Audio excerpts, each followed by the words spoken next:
Greetings, everyone. Welcome to Dr. K Speaks.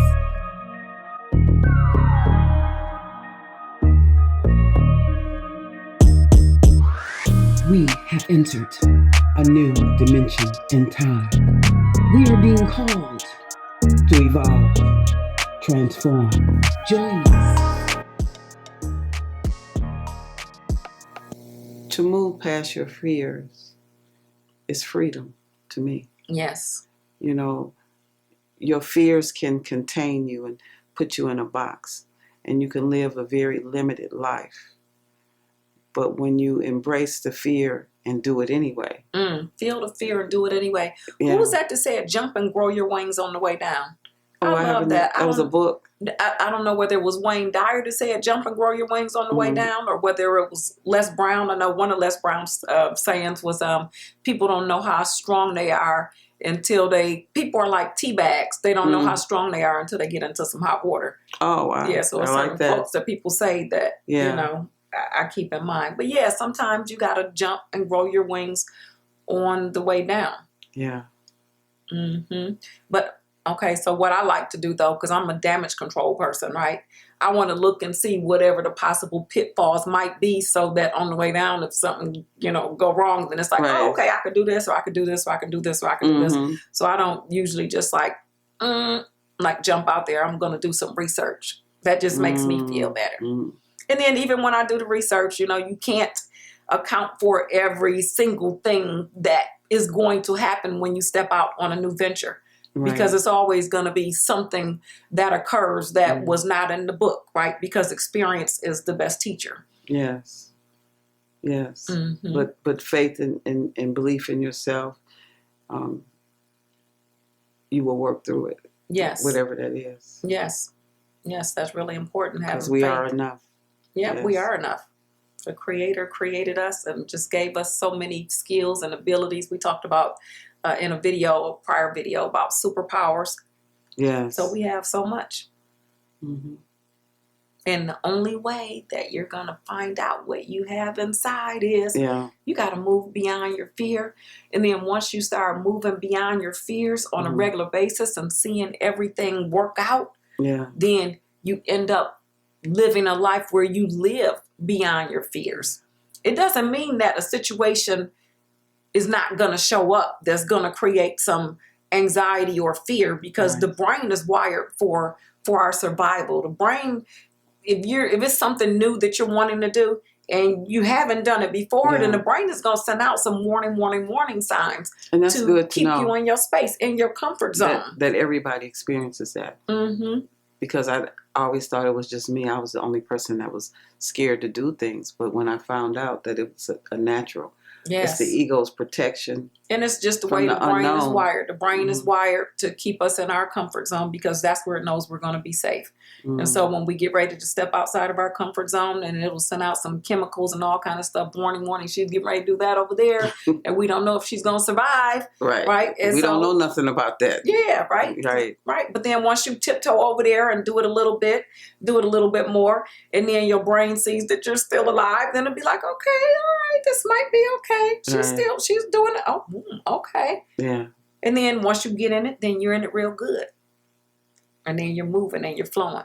And then your brain is cool with that now, because now that thing with repetition becomes your new comfort zone. Yeah. And people that have really been successful in life, they're willing to move past the fear, and try things and do things that the average person would be afraid to do. Right. And they've, have challenges learning, that learning curve where they're learning, but then they move on and become successful at what they do, because it's their soul's yearning to do that thing that they are doing. Now, I was just reminded, I had a thought about an experience that I had. So I was in Thailand, trekking in the rainforest in northern Thailand, in Chiang Mai, right? Me and my friend Jewel and her friend. Wow. And it was scary in the rainforest. I mean, we were out there for I think 3 nights and 4 days, right? Ooh. And Jewel scheduled this trip, and she had us going to the beginner's trek But the only difference between the beginner's trek and the advanced trek is just you don't stay out there as long as they do. They might stay out there 7 days, but the beginner's trek is 4 days, but you're still going across some of the same dangerous terrain, right? Wow. And so we ended up getting, we were in the rainforest at night when we weren't supposed to be because Jewel, her friend, had sprained her ankle, right? So when she sprained her ankle, she slowed us down. There's no reception for cell phones in the rainforest. So we just had to keep moving forward, and we had to go slow because her ankle was really hurting, right? And so we ended up in the rainforest at night. I put my hand in front of my face like that. I could not see my own hand in front of my face, right? And then the guide, who was a Thai man, he was small, but he had his machete like knocking down the trees and everything as we were moving through. And when we were going on inclines, he would go cut down bamboo poles so we could stick this stuff in the mud and go up a little bit and go up a little. If we were going on steep declines, right? We have to do the sticks in the mud, the bamboo sticks. All right, so getting to the point about the fear. The guide, he used to smoke, well, he smoked cigarettes and he had a lighter. And so when it got dark, he was using his cigarette lighter to find the way because he lived out there, right? And then it got to the point where it was sparks, where he couldn't hardly see, right? And then the sparks went away. This man was scared, and he started walking faster. And I was keeping up with him and yelling for my friend Jewel, "Hey, we're this way. We're this way." She was so upset about that, but I was trying to keep up with the man. I had to grab him. It was in that moment when I recognized he was afraid. It was like I felt fear, but I was not afraid. And that was like an interesting thing, to feel some fear, but to not be afraid. So I guess my conviction to get up out of there. Yeah, because it's like, I got my 3 kids at home.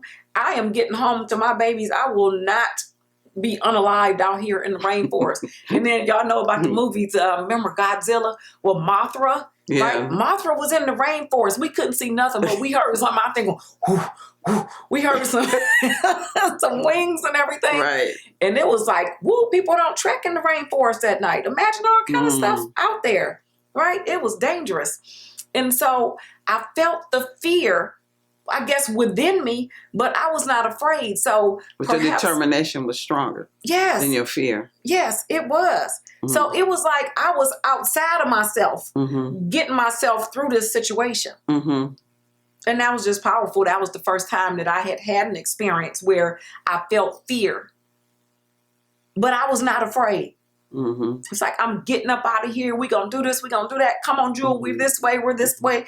And then Jewel was like, when low light levels hit the eye retina, we can't see. And it was like bushes was hitting us in the face because now the man's machete, you know, he's not doing that anymore. So I just wanted to say that about feeling the fear, but then I was not afraid. You know. So, yeah, the determination and my determination and my conviction to get up out of there is what superseded any fear that was in my beingness, because I know my brain was like, whoa, warning, warning, warning. Right. But it's like I superseded all of that. Wow, that's powerful. Powerful. Yeah. So it's like what you're saying is that a person can be in the state of fear and be determined for whatever reason. It could be a determination that strong determination, though. So I would guess like so much of my energy was aligned with my determination, and very little was nurturing that fear. But I was aware it was there. Yeah, you know, I can relate to that. I told you the story about my my niece. We had, and well, my whole family had went on a trip to what was it? Was it Cedar Point? Yeah, it was like, I think it was Cedar Point. And I refused to get on the rides because I need to be in control. I don't have control over the brakes. So that's not something that's fun to me, to be, you know, up in the air, you know, being jerked around. So I was the one that carried the toys for everybody, or the stuffed animals and coats and everything.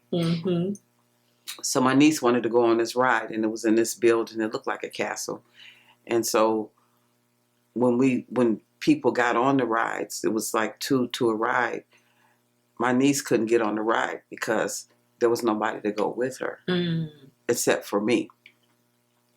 So my family was like, you have to go because she wants to get on the ride. My niece, her name is Kiana.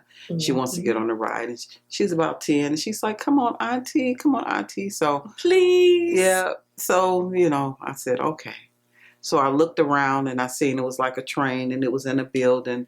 And it looked pretty, on the ground type of deal. And I didn't think it was going to be anything that was going to be too wild. So I said, okay. It looks pretty calm. Okay. So little did I know when I got on the ride that these doors opened and it went outside the building and went all the way up in the air and jerked you around curves. And when the doors opened and I seen that it was more to the ride than what I knew, I just went into shock. I just I started mumbling. I was just like terrified. And my niece, she's real little. She curled up underneath my side, and I felt her yanking on my coat, and I could hear this little voice say, "Auntie, Auntie." She was terrified. I looked down at her, and I seen the tear in her face, and I sat up straight in that seat, and I grabbed that rail, and I said, "Come on, Rag, give me what you got," because I didn't want her to be afraid. And I realized she wasn't afraid on the other rides.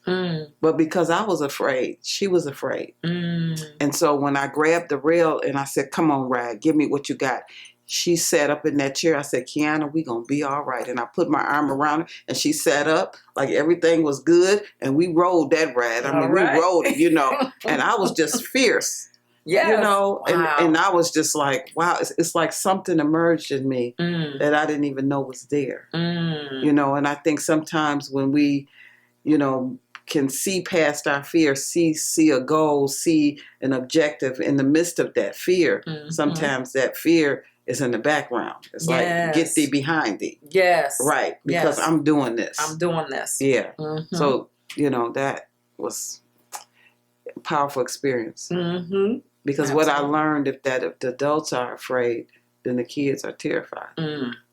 Wow. So it's important in life that we as adults have faith and show the children that it's nothing. This. We got this. Yeah. Yeah. Yes. That's my fear story. All right. Always remember that to move past your fear is freedom. If you are contained by your fears, you will live a limited life. So now is your time to feel the fear and do it anyway. Let your determination supersede your fear. Do what you need to do to have faith in yourself. Pray, meditate, take note of your successes in life. Remember that the Creator created you and gave you skills and abilities that you have yet to tap into. To be successful in life, you have to be willing to move beyond the fear. So, align your focus, your energy with your determination and not your fear. Do your research and jump and grow your wings on the way down. Check out Goddess's pocket-sized book entitled The Book of Wisdom. It's a 40-page powerful book of affirmations that will assist you on your journey. Order by email at goddessgoddess@yahoo.com. That's GODDESSGODIS@yahoo.com. Also, my book and workbook are available on Amazon. This powerful duo will help you to reprogram your brain to bring you what you want in life. My book is entitled, I Rewired My Brain, My Journey to Freedom. And the workbook is entitled, I'm Rewiring My Brain, My Journey to Freedom.